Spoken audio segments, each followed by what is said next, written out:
Bismillahirrahmanirrahim. Assalamualaikum warahmatullahi wabarakatuh.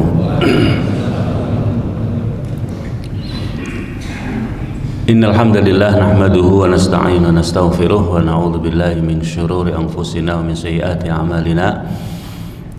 Man yahdihillahu fala mudilla lahu wa man yudlil fala hadiya lahu wa asyhadu an la ilaha illallah wahdahu la syarika lahu wa asyhadu anna Muhammadan 'abduhu wa rasuluh.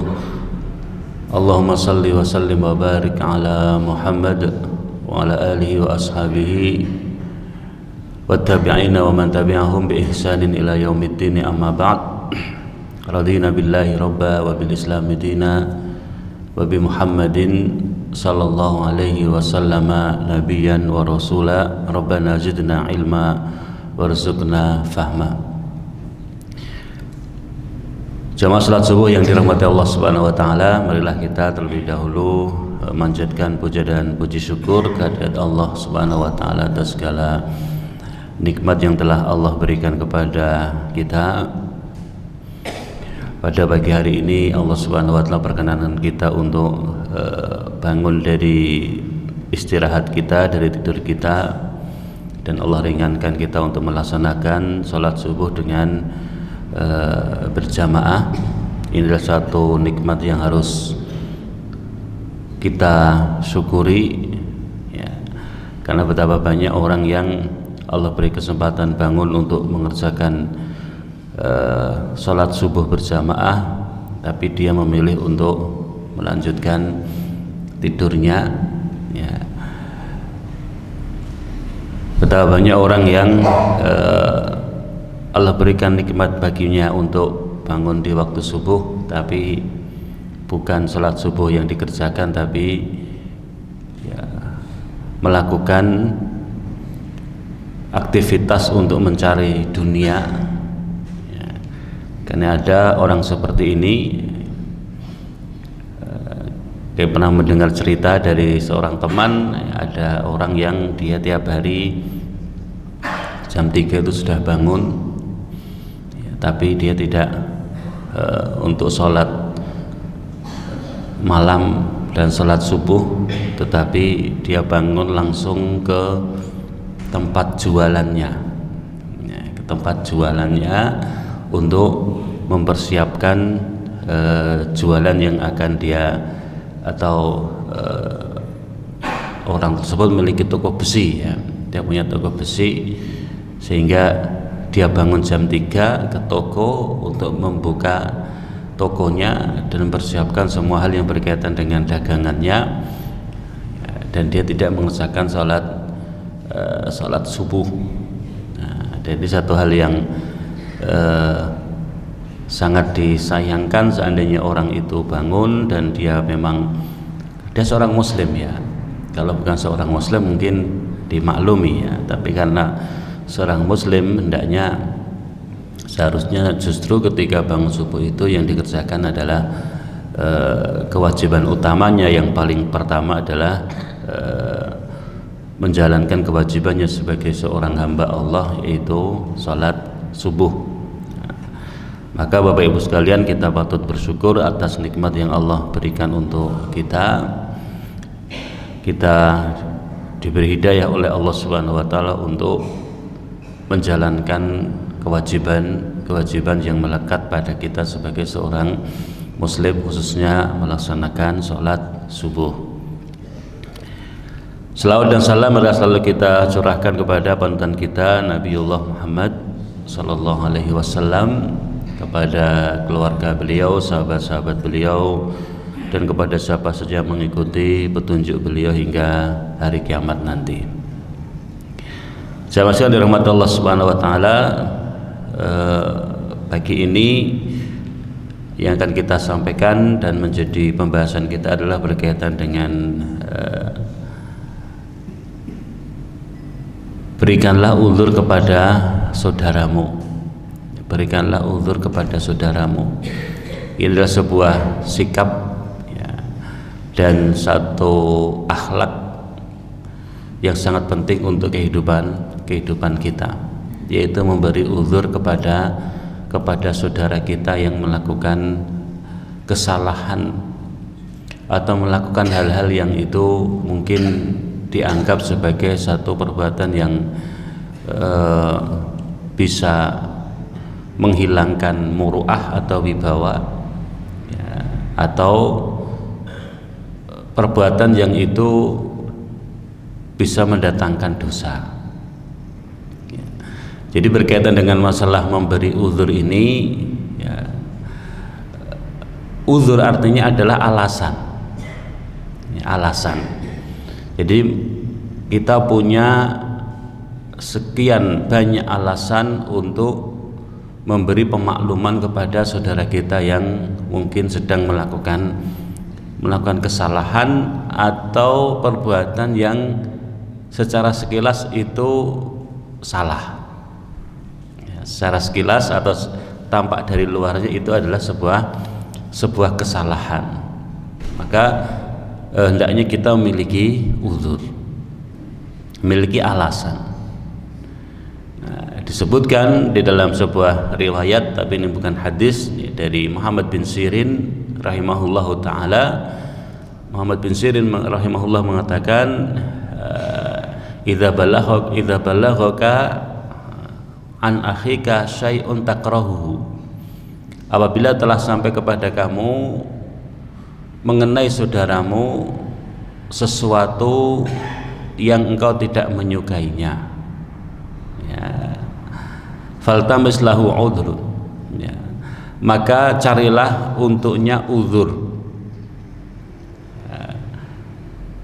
Kemudian jika engkau tidak mendapatkan uzur atau alasan, maka di dalam dirimu tumbuhkanlah barangkali dia punya uzur yang aku tidak mengetahuinya. Barangkali dia memiliki alasan yang aku tidak mengetahuinya. Ini dari Muhammad bin Sirin rahimahullahu ta'ala. Nah, memberikan uzur atau alasan kepada siapa saja, kepada saudaramu, yang kita maksud di sini adalah kepada siapa saja, ya, yang mereka adalah saudara kita sesama muslim, kepada mereka saudara kita yang memiliki hubungan kekerabatan, ya, saudara kita mereka yang bahkan kepada anak, kepada istri atau suami dan seterusnya. Kita diperintahkan untuk memberi uzur. Ini sejalan dengan firman Allah Subhanahu wa taala dalam surat Al-Hujurat ayat ke-12. Allah katakan, ya ayyuhalladzina amanu jtanibu katsiran minadh-dhonn inna ba'dadh-dhonni itsm. Ya, wahai orang-orang yang beriman, jauhilah oleh kalian, ya, jauhilah oleh kalian katsiran minadh-dhonn, dari banyak berprasangka, ya, dari banyak berprasangka. Inna ba'dadh-dhonni itsm, sesungguhnya sebagian prasangka itu adalah dosa. Ya. Kenapa sebagian prasangka itu dosa? Karena ketika seseorang sudah berprasangka dan prasangka itu kemudian dia tindak lanjuti, ya, maka akan menyebabkan perbuatan dosa yang lainnya yang berkaitan dengan kehormatan seorang muslim. Maka dalam ayat itu Allah katakan sebagian prasangka adalah dosa, ya, wala tajassasu wala yaghtab ba'dukum ba'dha ayuhibbu ahadukum an ya'kula lahma akhihi maitan fakarihtumu. Ya, berawal dari prasangka, menduga-duga, jangan-jangan dan seterusnya, lalu diikuti dengan tajassus. Apa itu tajassus? Tajassus itu memata-matai. Ya. Ketika ada seseorang yang dicurigai melakukan ini, melakukan itu, melakukan hal yang tidak pantas, kemudian, ya, dari prasangka itu mengganggu pikirannya, ya, tidur tidak nyenyak, ya, baring itu mikirnya apa benar itu, ya, ya, jangan-jangan dan seterusnya. Yang itu akan berlanjut menjadi apa? Tajassus yang pertama, yaitu memata-matai, ya, memata-matai. Ya, yang berikutnya adalah wala yaghtab ba'dukum ba'dha, berawal dari prasangka kemudian ingin mencari kebenarannya atau terdorong untuk mencari kebenarannya, ya, lalu wah benar tidak ya, coba saya tak WA tetangganya, ya, atau saya tak WA, kayaknya dia akrab sama si A, coba saya tanya, saya WA, saya teleponnya, ya. Kemudian siapa saja yang dianggap bisa menenangkan pikirannya yang berasal dari prasangka tersebut, ya, sehingga terjadilah sebuah diskusi atau sebuah pembicaraan yang itu ujungnya atau itu merupakan praktek hibah, ya, praktek hibah. Apa benar si fulan begini, ya, mohon maaf nih tanya, bukan bukannya mau memata-matai atau mencari aib saudara kita, tapi benar nggak orangnya katanya begini. Yang satu jawab kayaknya sih iya, ya, kayaknya sih iya. Masa iya kata si fulan, ya. Lalu si fulan tuh di WA lagi, oh betul, ya, betulnya, tapi juga dia bilangnya apa, dia menjawabnya betul tuh dari katanya, dan seterusnya. Jadilah satu grup WA isinya ngerasani, ya, menggibah, membahas seseorang yang itu sebetulnya urusan yang bukan urusannya, ya, bukan urusannya. Artinya bahwa seandainya waktu pikirannya dia gunakan untuk kebaikan, ya, untuk hal-hal yang lebih bermanfaat khusus bagi dirinya, maka itu jauh lebih baik daripada kemudian mengumpulkan orang awalnya hanya ingin konfirmasi, ya, ingin tabayun, ingin dengan dalih tabayun, tapi jadi majelis ghibah, ya, jadi majelis ghibah. Jadi bukan hanya majelis taklim saja, ya. Kadang ada yang majelis ghibah. Nah, Bapak sekalian dirahmati Allah Subhanahu wa taala, oleh karena itu mencari uzur ataupun alasan terhadap sesuatu yang menimpa saudara kita atau apa yang dilakukan oleh saudara kita, ini adalah satu hal yang bisa lebih menenangkan kita daripada kita disibukkan untuk memata-matainya, untuk mencari kesalahan-kesalahannya. Dan ini merupakan satu perbuatan yang bisa mengantarkan kita untuk menjaga kehormatan sesama muslim, mencari uzur, yang memberikan uzur. Karena Rasulullah SAW mengatakan dalam sebuah hadis, kullu muslimin alal muslim, ya, bahwa setiap muslim terhadap muslim yang lain itu haram, ya, maksudnya haram di sini adalah terjaga, ya, terjaga, tidak boleh dilanggar, tidak boleh dirusak. Apa itu? Ada 3. Damuhu wa irduhu wa maluhu. Darahnya, ya, artinya nyawanya, ya, kemudian kehormatannya, kemudian wa maluhu, dan hartanya. Jadi Islam datang itu diantara tujuan pokoknya adalah, ya, menjaga tadi pertama darah, nyawa.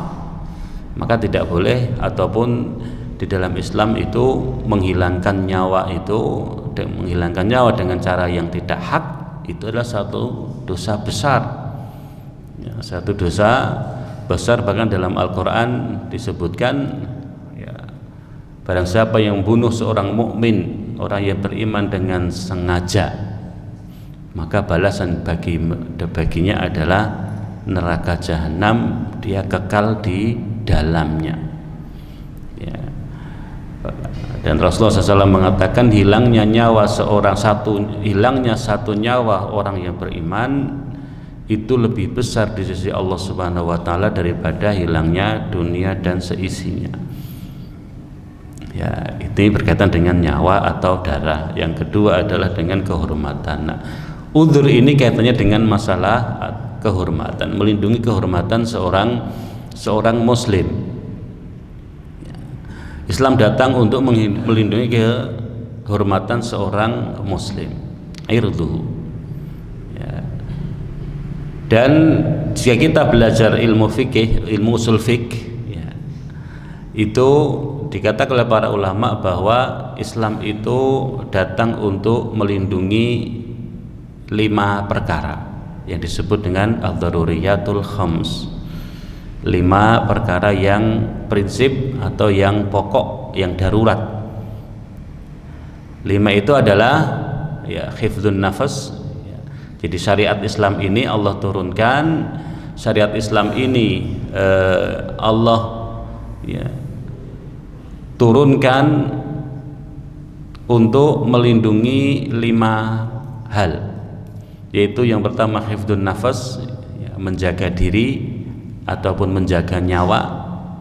Kemudian hifdzuddin, menjaga agama. Kemudian menjaga harta, ya.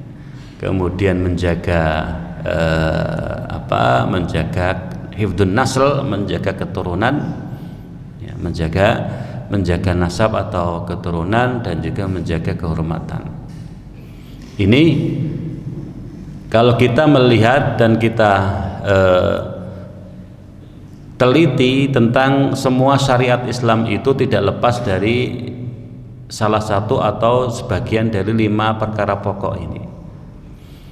Ya, menjaga agama, menjaga jiwa, menjaga keturunan, ya, kemudian atau menjaga nasab, kemudian menjaga kehormatan. Dan semuanya ini perkara-perkara pokok. Seperti misalnya kita wajib menjaga atau melaksanakan sholat 5 waktu, kewajiban. Hukumnya wajib. Allah perintahkan ini supaya kita hifdzuddin, bisa menjaga agama kita. Allah haramkan khamr, haramkan minuman keras. Ya, itu tujuannya adalah untuk menjaga ya, kehormatan, untuk menjaga agama juga, untuk menjaga nyawa juga, dan yang lainnya. Karena dari minuman keras itu akan memberikan dampak selanjutnya yang itu dapat menimbulkan kerusakan. Jangan sekali dirahmati Allah Subhanahu wa taala, berkaitan dengan memberi uzur kepada saudara kita sesama muslim. Ini juga telah diajarkan oleh Rasulullah sallallahu alaihi wasallam. Disebutkan ada banyak kejadian ataupun peristiwa yang kemudian dalam hadis-hadis tersebut menunjukkan bagaimana Rasulullah SAW memberikan uzur, ya, memberikan uzur kepada sahabatnya. Disebutkan dalam sebuah hadis bahwa pernah terjadi musim paceklik, kemudian ada seseorang yang sedang berjalan, ya, melewati kebun kurma, dan di kebun tersebut ada pohon kurma yang salah satu dari pohon tersebut cabangnya agak jatuh ke bawah, ya, agak turun, yang itu bisa diranggeh nih kalau bahasa Jawanya, ya. Jadi ada pohon kurma yang berbuah dan tangkainya itu agak jatuh ke bawah yang bisa diambil dengan tangan. Dan di musim paceklik ini orang yang datang melewati kebun tersebut melihat ada kurma menjuntai ke bawah kemudian dirangkeh ya. Nah, dan mriki nggih gampanganipun napa wit pelem gitu ya. Jadi dilihat pinggir jalan ada pohon mangga, karena saking banyaknya buah di pohon tersebut ada yang menjuntai ke bawah atau ke tanah. Maka orang ini kemudian mengambil tangkai kurma tersebut lalu memakan kurmanya dan mengambil dari sebagian kurma itu dia masukkan ke bajunya ya. Jadi dimasukkan ke bajunya lalu dia tidak pergi meninggalkan kebun tersebut. Dilalah konangan ya. Ini ketahuan sama pemiliknya ya, ketahuan sama pemiliknya. Lalu ditangkaplah orang ini, kemudian sempat dipukuli ya, dan dibawa ke hadapan Rasulullah SAW. Ini jadi malingnya ini yang pemiliknya mengatakan ini pencuri, ini harus dibawa ke hadapan Nabi supaya ditegakkan had ya. Ketika dibawa ke hadapan Nabi, kemudian Rasulullah SAW mengatakan ya, kenapa kamu tidak tanya dulu orang tersebut mengapa dia melakukan atau mengapa dia mengambil kurma itu? Bisa jadi dia mengambil karena sedang lapar. Bisa jadi dia mengambilnya bukan karena untuk memperkaya diri sendiri, tetapi bisa jadi karena memang dia lapar.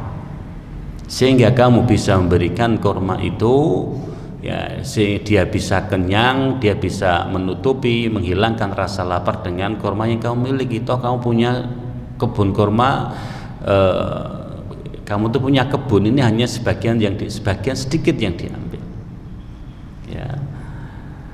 Kemudian ketika mengatakan mendengar Rasulullah SAW ya, kenapa kamu tidak memberikan, kenapa tidak kamu berikan saja ya, supaya dia bisa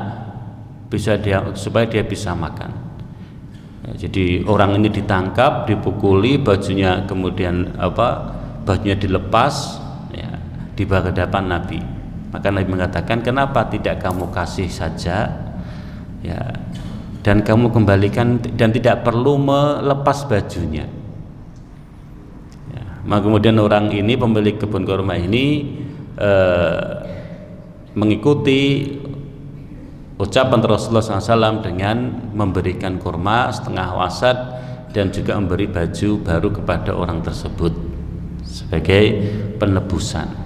Karena ternyata memang orang ini mengambil kurma itu bukan karena ingin untuk memperkaya diri sendiri, tapi memang karena kelaparan yang terjadi di saat itu karena masa paceklik ya, masa paceklik ya. Kalau dia mengatakan nggak bisa, bagaimanapun tetap perbuatan kriminal ya, bagaimanapun itu masuk perbuatan kriminal, bisa dipidanakan dan sebagainya. Nah, maka berikan uzur kepada saudaramu, berikan uzur kepada saudaramu. Bahkan Rasulullah SAW saking sayangnya kepada umatnya, pernah dihadirkan di hadapannya orang yang terbukti mencuri. Apakah Rasulullah bahagia? Rasulullah tidak bahagia. Beliau malah kemudian mengingatkan ya. Jadi mengingatkan sebelum sebuah perkara itu dibawa ke atas atau kepada pihak berwajib, pihak berwenang, itu hendaknya dipikirkan terlebih dahulu. Karena kalau sudah sampai kepada pihak berwenang, pihak berwajib, kalau dalam Islam ya, maka akan ditegakkan had atasnya, akan ditegakkan hukuman ya, ketika didatangkan pencuri di hadapannya ya, Rasulullah SAW mengatakan, kenapa orang ini tidak kalian suruh bertobat saja? Ya, karena ketika dia sudah sampai ya, di hadapan Rasulullah SAW, maka konsekuensinya adalah hukuman had, potong tangan. Ya, hukuman had berupa potong tangan dari perbuatan mencuri yang dia lakukan. Nah, kemudian juga kisah mengenai Ka'ab bin Malik. Kalau ini pembelaan udzur yang diberikan oleh Mu'adz bin Jabal. Ka'ab bin Malik adalah salah seorang sahabat yang tidak ikut perang Tabuk. Ya, tidak ikut perang Tabuk. Di mana Rasulullah SAW mengajak para sahabatnya, siapapun yang tidak sakit, ya, yang tidak ada udzur, maka harus ikut membersamai kaum muslimin dalam perang Tabuk. Nah, pada perjalanannya ketika sudah sampai Tabuk, Rasulullah SAW beliau memeriksa para sahabatnya, ya, di absen, ya, dilihat wajahnya satu persatu, si fulan ada, si fulan ada. Dan ini juga satu kebiasaan yang patut dicontoh, ya, di jamaah masjid, ataupun di dengan tetangga kita, di masyarakat kita, itu ngaruhke. Di mana kebiasaan Nabi juga demikian. Selesai sholat biasanya beliau melihat para sahabatnya, mana ini yang nggak kelihatan, ya dilihat. Kalau tidak kelihatan, ditanyakan di mana si fulan, kok nggak kelihatan. Oh ya, barangkali sakit bisa dijenguk, dibantu. Barangkali ada kesulitan yang menyibukkannya untuk pergi ke masjid, maka perlu dibantu dan sebagainya. Nah, Ka'ab bin Malik ketika di perang Tabuk beliau tidak ikut perang. Ketika sampai di Tabuk, Rasulullah meriksa para sahabat satu persatu dan tidak menemukan Ka'ab bin Malik. Mana nih Ka'ab bin Malik? Lalu ada seseorang dari Bani Salamah mengatakan, wahai Nabi, Ka'ab bin Malik ini nggak ikut perang kayaknya karena dia sudah terlanjur hidup mewah. Dia sudah terlanjur hidup mewah. Dia sudah nyaman dengan keluarganya, dengan usahanya, sehingga tidak mau ikut berperang. Dia tidak mau susah-susah. Ada yang berkomentar demikian. Tapi kemudian Mu'adz bin Jabal dengan tegas mengatakan, kamu jangan begitu. Ya, tidak benar itu. Ya, ma'alimtuhu illa khaira. Saya tidak mengenal Ka'ab bin Malik kecuali Ka'ab bin Malik ini adalah orang baik. Dia adalah orang baik. Jadi Mu'adz bin Jabal ya, membela Ka'ab bin Malik meskipun Mu'adz bin Jabal tidak tahu apa sebenarnya yang terjadi yang menyebabkan Ka'ab bin Malik ini tidak ikut perang. Tapi respon pertama kita, sikap pertama kita itu ketika ada orang yang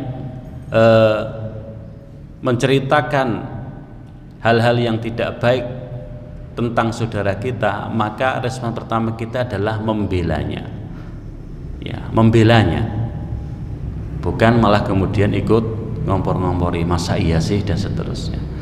Ya, Ka'ab bin Malik ya, adalah seorang sahabat yang dikenal taat beragama. Beliau termasuk yang mengikuti baiat Aqabah ya, dan peristiwa-peristiwa penting lainnya. Maka Mu'adz kemudian mengatakan, ma'alimtu illa khaira. Ya, saya tidak mengenal Ka'ab bin Malik kecuali Ka'ab bin Malik ini adalah orang baik.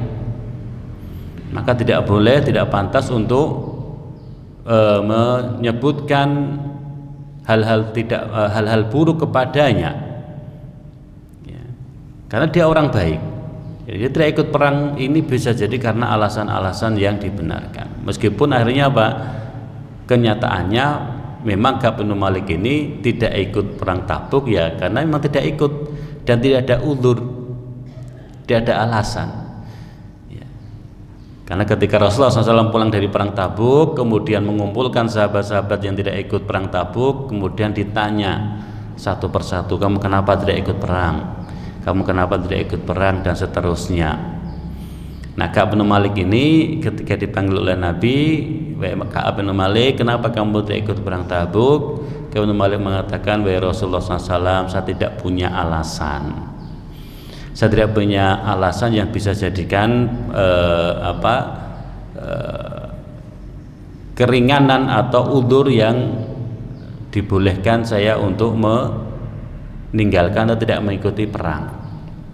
Jadi jujur, memang tidak ada alasan. Ya, dengan kejujuran tersebut, akhirnya Rasulullah SAW memberikan sanksi, ya, memberikan sanksi kepada Ka'ab bin Malik dan beberapa sahabat lain yang tidak ikut perang Tabuk, yaitu dihajar, diboikot, tidak diajak bicara, ya, tidak diajak bicara oleh Nabi dengan para sahabatnya.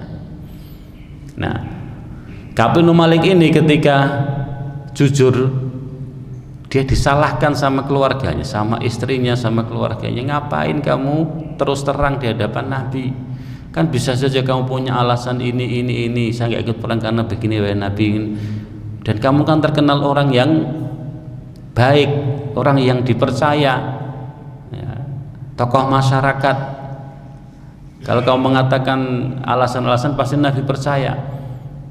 Tapi malah cerita tidak ada alasan sehingga kamu kena sanksi, kena hukuman. Nah, sampai-sampai kemudian Ka'ab bin Malik itu ya berkata, terlintas dalam pikiran saya untuk menemui Nabi dan membuat alasan yang lain, gara-gara didesak oleh keluarganya, ya, didesak oleh keluarganya, kenapa disalahkan, ya. Nah, jemaah sekalian dirahmati Allah Subhanahu wa taala, apa yang dilakukan oleh Mu'adz bin Jabal, ya, yang membela kehormatan Ka'ab bin Malik, ini juga salah satu bentuk untuk memberi uzur kepada sesama muslim.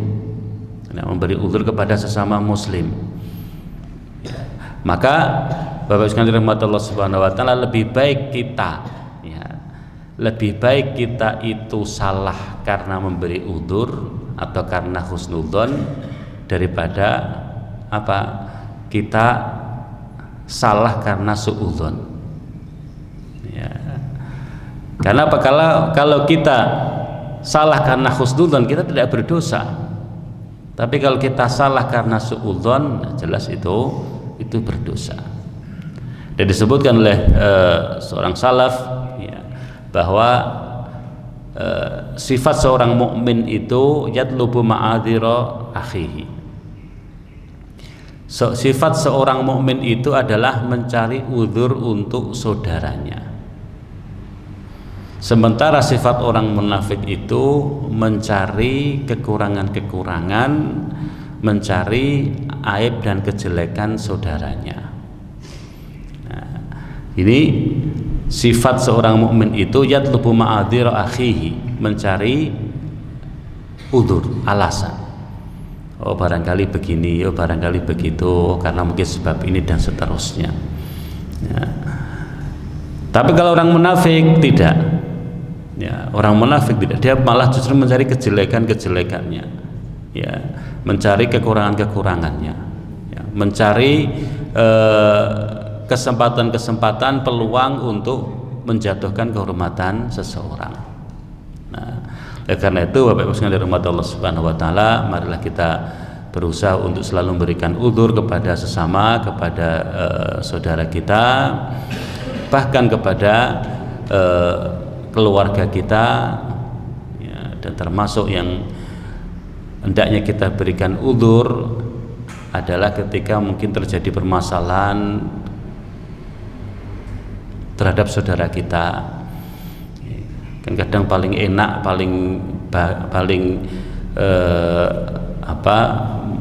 paling menarik untuk didiskusikan, dibicarakan itu kan ketika ada misalnya masalah rumah tangga. Ada masalah rumah tangga si fulan, rumah tangganya si fulan, itu kayaknya mau cerai, itu kayaknya mau gini, itu kira-kira kenapa? Yuk kayaknya dan seterusnya, ya, kayaknya dan seterusnya. Kok diceraikan, kok ditinggalkan, begini dan seterusnya. Maka kita sebagai seorang muslim adalah jadilah sebagai orang yang memiliki udzur, oh mungkin begini, oh mungkin begitu, dan seterusnya. Ya, kita berprasangka baik, ya, dan itu lebih menenangkan untuk kita. Dan untuk perselisihan dua orang, apalagi itu masalah rumah tangga antara suami dengan istri, istri dengan suami, maka jangan mudah bagi kita untuk menyimpulkan sendiri. Kalau ada orang berkonsultasi ingin minta saran, minta nasihat terkait dengan rumah tangganya, ya, yang sedang bermasalah, ya, sampai akan terjadi perceraian, maka berikanlah nasihat-nasihat secara umum, jangan memihak, karena biarlah nanti yang memutuskan adalah pengadilan. Ya. Karena kita tidak tahu sebenarnya apa yang terjadi. Ya. Kita tidak tahu apa yang sebenarnya terjadi. Kita berprasangka baik, ya, kita beri nasihat, kita beri saran hal yang baik saja, tidak mendukung atau memihak kepada salah satu pihak. Nah, jamaah sekalian dirahmati Allah Subhanahu wa taala, ini yang bisa kita sampaikan, dan sekali lagi mari kita berusaha untuk selalu memberikan udzur kepada saudara kita, kepada tetangga kita ketika kita melihat hal-hal yang tidak baik ataupun tampak bagi saudara kita melakukan perbuatan maksiat. Ya, tapi sekali lagi memang udzur ini harus tidak bisa kita kita kerjakan secara mutlak, karena kalau orang itu sudah mengerjakan maksiat secara terang-terangan, bahkan mengajak orang untuk berlaku maksiat bersama, maka tidak ada lagi udzur untuknya. Tapi kalau dia melakukannya dengan diam-diam, ya, dan dia merasa malu untuk melakukannya, ya, maka perlu bisa kita berikan udzur meskipun dengan tetap menasihatinya dan tidak membiarkannya terjatuh ataupun berkubang di dalam kemaksiatan yang dia lakukan. Demikian, terima kasih atas perhatian dan mohon maaf atas kekurangan. Marilah kita akhiri dengan doa kafaratul majlis. Subhanakallahumma wa bihamdika asyhadu an la ilaha illa anta astaghfiruka wa atubu ilaik. Assalamualaikum warahmatullahi wabarakatuh.